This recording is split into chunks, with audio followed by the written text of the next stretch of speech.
నేను second time fruits మొక్కలు order చేయడం జరిగింది. మొదటిగా నేను మల్బరీ ప్లాంట్ని మీషో నుంచి ఆర్డర్ చేసుకున్నాను. ఆ తర్వాత డ్రాగన్ ఫ్రూట్ మొక్కల్ని ఆర్డర్ చేయడం జరిగింది. ఇవి ఆర్డర్ చేసి జూలై నెలతో సంవత్సరం అయిపోతుంది. నేను ఒక్కొక్క పాట్లో వేయాలి కదా అని అలా నెగ్లెక్ట్ చేశాను. కానీ వడలిపోకుండా బాగానే ఉన్నాయి. ఇవి సన్నగా ఎదుగుతున్నాయి. ఇంకా నేను ఖచ్చితంగా పాటింగ్ చేయాల్సిందే అని ఈరోజు పాటింగ్ చేస్తున్నాను. మొక్కలు కొనాలనే ఇంట్రెస్ట్ ఉంటే సరిపోదు, వాటికి అనువైన ప్లేస్ కూడా కావాలి కదా. రెంటెడ్ హౌస్లో ఒక్కొక్క బిన్నులో వేస్తే 3 బిన్నులు అవసరం అవుతాయి. అది కూడా పెద్ద బిన్నులో వేయాలని నేను వెయిట్ చేశాను. అలా నెగ్లెక్ట్ కూడా చేశాను.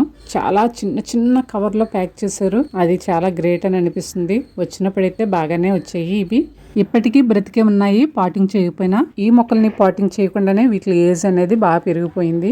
ఇవి 1 ఇయర్ ప్లాంట్స్ అనమాట. మన దగ్గరకు వచ్చిన తర్వాత 1 ఇయర్ అయింది. ఇవి 3 రకాల డ్రాగన్ ఫ్రూట్ ప్లాంట్స్ అనమాట.